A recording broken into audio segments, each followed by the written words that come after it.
Assalamualaikum warahmatullahi wabarakatuh. Asyhadu alla ilaha illallah wa asyhadu anna Muhammadan abduhu wa rasuluh. Eh, Allahumma sholli ala Muhammad wa ala ali Muhammad. Puji syukur kehadirat Allah Subhanahu wa taala atas berkat nikmat dan rahmat dan hidayahnya kita dapat menerima ilmunya walaupun sedikit dari kami. Mudah-mudahan presentasi ini tuh bermanfaat. Salawat dan salam kita panjatkan pada Nabi besar kita Muhammad Shallallahu Alaihi Wasallam atas berkat dan rahmat dan hidayahnya kita dapat menerima ajaran dari beliau yang dari turun temurun ila yaumil kiamah. Tolabul ilmi ala kulli muslim, dan perkenalkan nama saya Satrio Budi Prakoso, kelas 8I, absen 30. Saya dari SMP 1 Kota Cirebon, ingin mempresentasikan tentang adab makan dan minum. Makan itu dan minum oleh manusia itu tidak dapat dipisahkan oleh manusia, karena itu merupakan kebutuhan primer. Dan kita makan itu juga ada, dan minum itu juga ada adabnya gitu. Makanan dan minuman itu adalah rezeki dari Allah Subhanahu wa taala, dan kita wajib bersyukur agar diberikan rezeki yang banyak berupa makanan minum yang lebih banyak. Nah, Rasulullah SAW telah memberi kita contoh dalam hal yang makan dan minum.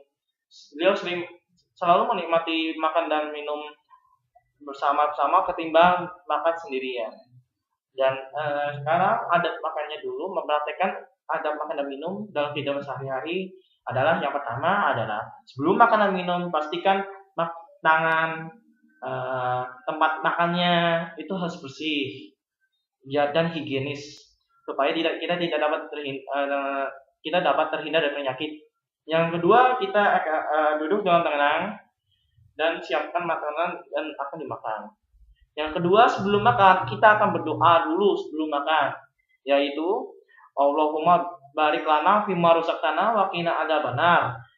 Dan yang ketiga, kita makannya dengan tangan kanan.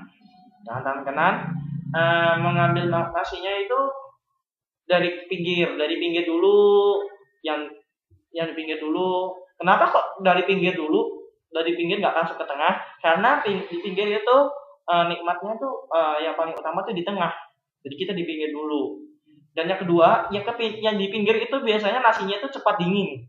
Jadi kita tuh dapat makan enak lah, nikmat tanpa kepanasan. Jadi yang di tengah juga nanti akhirnya juga dingin, nanti jadi habis, nanti akhirnya juga tengah. Yang ketiga, ketika makan itu tidak boleh yang namanya ngecap kayak, itu tidak boleh. Itu juga merupakan tata krama makan. Di Indonesia sendiri juga di khususnya di budaya Jawa juga dilarang mengecap gini. Itu. Yang ketiga tuh tidak berbicara dan bercanda ketika makan, karena akan keselak, tersedak. Nah, itu. Dan ambil makanan itu harus yang dekat dulu, tidak boleh langsung yang jauh. Dan yang ketiga, tidak menyisakan makanan. Jadi piringnya itu harus tidak ada bekas nasi gitu. Dan yang ketiga, dan yang terakhir itu tidak boleh merebut makanan, tidak boleh. Itu karena sudah rezekinya dia, jadi kita nggak boleh merebut makanannya dia. Dan setelah makan kita membaca doa Alhamdulillahilladzi at'amana wa saqana wa ja'alana minal muslimin. Dan tidak boleh menjilat-jilat dari tangan sehabis makan. Lebih baik dilap, ditisu atau dicuci tangan. Kalau sudah bila perlu sikat gigi biar tidak baunya, kalau kita berbicara itu tidak baunya tidak kemana-mana gitu. Yang selanjutnya adalah kita akan membahas tentang membedakan makanan halal dan haram. Yang makanan halal itu semuanya aslinya di dalam bumi itu makanya halal. Artinya halal itu boleh dimakan oleh umat muslim.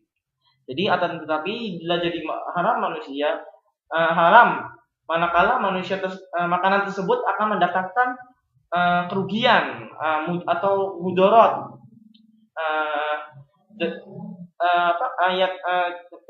Perintah tersebut telah disampaikan dalam surat Ali Imran nomor 3 ayat 93, yaitu kullu ta'ami kana hilal bali ila ma harrama.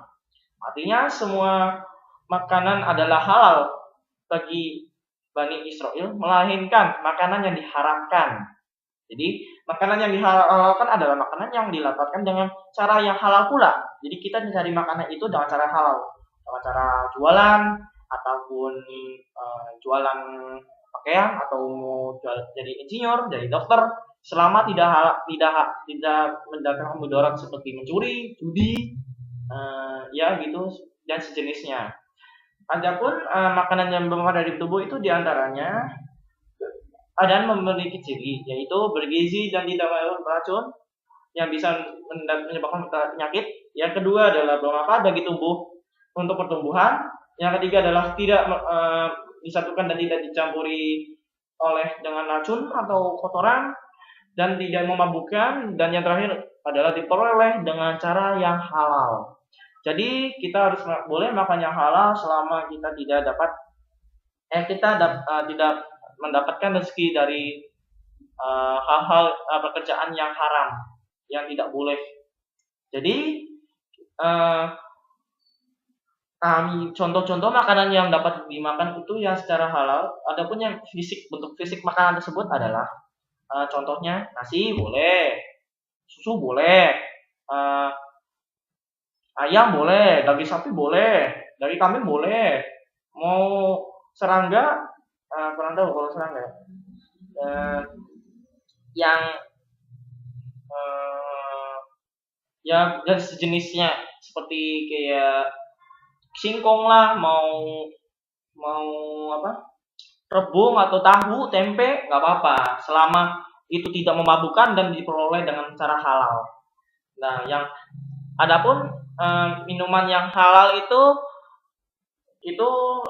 biasanya berupa cair, yang jelas berbentuk cair. Dan cairan yang kita minum itu harus tidak boleh menyebabkan mabuk. Dan seperti yang tadi yang dijelaskan pada makanan yang halal, tidak boleh minum minuman yang memabukkan, dan tidak boleh kotor, tidak boleh dicampuri racun gitu, dan tidak merusak tubuh. Nah, dan itu juga memberi manfaat kepada tubuh kita dan diperoleh dengan cara yang halal. Tadi sudah dijelaskan dari beberapa macam jenis air, dan sudah dijelaskan halalnya adalah air madu, air susu dan ada air susu dan air madu.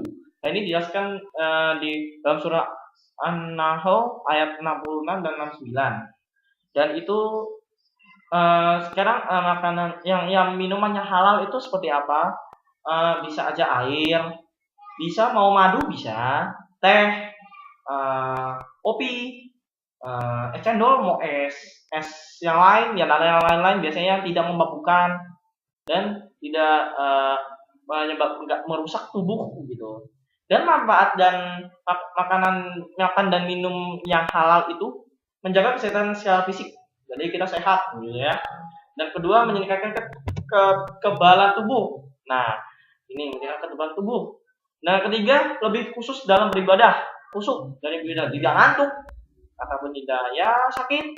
Nah, yang keempat adalah terhindar dari azab Allah Subhanahu wa taala. Jadi kita misalnya kalau makan sesuatu tiba-tiba keracunan, itu kan misalnya minum alkohol, mabukan, nanti mati di situ, overdosis. Nah, itu nggak boleh. Kita dikelompokkan makanan yang haram di sini. Makanan yang haram itu adalah makanan apabila dikonsumsi akan menimbulkan mudarat bagi orang beriman. Karena itulah sebagai orang iman kita dilarang mengkonsumsinya. Nah, makanan yang haram dibedakan dalam kelompok menjadi ada dua, yaitu haram aini dan haram sababi. Ya, haram aini adalah haram karena sudah ditetapkan dalam Quran dan sebagai dan hadis, contohnya bakai, babi, ular, pokoknya yang makanan bertaring nggak boleh, yang binatang bertaring uh, dan hewan yang disembelih tidak menyebut nama Allah yang asalnya haram menjadi halal. Dan yang kedua adalah haram sababi, yaitu makanan yang didapatkan oleh cara yang tidak halal, yaitu hasil judi, bunga, itu tidak boleh, yang tidak haram-haram pokoknya, yang tidak halal, sorry. Dan yang kedua adalah minuman yang haram. Ada beberapa macam air yang haram dikonsumsi, di antaranya yaitu satu, air yang terkena najis, misalnya air liur ataupun air liur lah, ya, air liur anjing yang najis. Yang kedua, air yang najis, benar najis, ya, misalnya air kencing manusia, itu tidak boleh minum. Yang ketiga, air yang mengandung racun, itu tidak boleh. Jadi yang keempat adalah air susu dari binatang haram. Nah, itulah yang minuman yang haram. Makanan halal itu dapat memberikan manfaat kepada, dan makanan dan minuman yang halal itu dapat memberikan manfaat kepada manusia. Sebaliknya, yang makanan dan minuman manusia yang haram itu dapat menyebabkan kemudarat atau kerugian, yaitu satu, jiwanya terganggu, yang kedua adalah kesehatannya terganggu, yang ketiga adalah beribadahnya terganggu karena sakit. Nah, yang keempat adalah mendapat siksaan dari Allah. Sekian dari saya. Apabila ada kata-kata yang berkurang, yang dapat menyinggung Anda, atau kata-kata yang kurang sopan, kami mohon maaf. Salam sukses, penuh keberkahan dan kemuliaan. Spensa is the best. Akhirul kalam, wassalamualaikum warahmatullahi wabarakatuh.